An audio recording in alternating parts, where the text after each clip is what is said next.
السلام عليكم ورحمة الله. طبعا دولت العصافير بتوعي أنا ملك. دولت طبعا بيعضوني بقالهم يعني سنتين عندي، بيعضوني مش عارفة ايه الحكاية. طبعا هحطهم في ايديا وكده.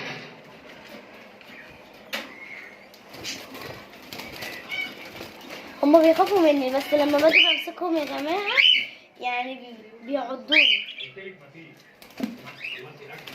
طبعا ده كوكتيل ودي كوكتيل.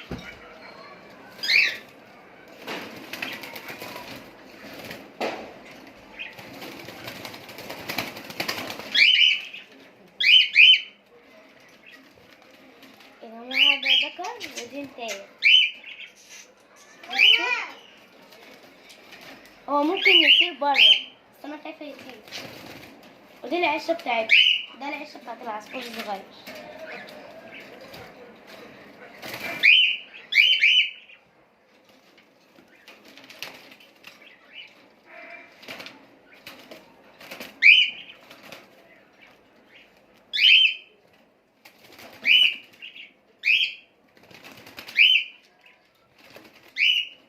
طبعا يا جماعة لما بحط ايدي فهي بتخاف عشان هي ايه، عشان انا خايفة ان انا امسكها يعني.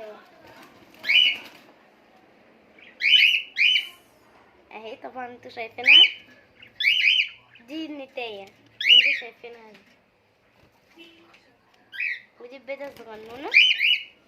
طبعا كان في واحد تاني صغير قد ده بس مات. ده مرة عضوني يا جماعة، كنت هاخد غرز فيها بس الحمد لله لم.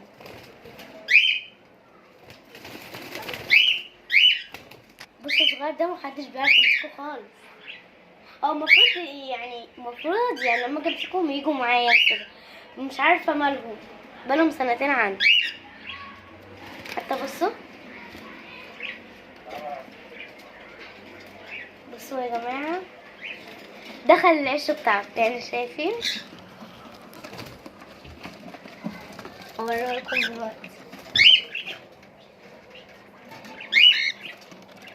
انا لما بشوف الناس على النت بلاقيهم ماسكينه، اشمعنى احنا بقى؟ مش عارفة مالهم.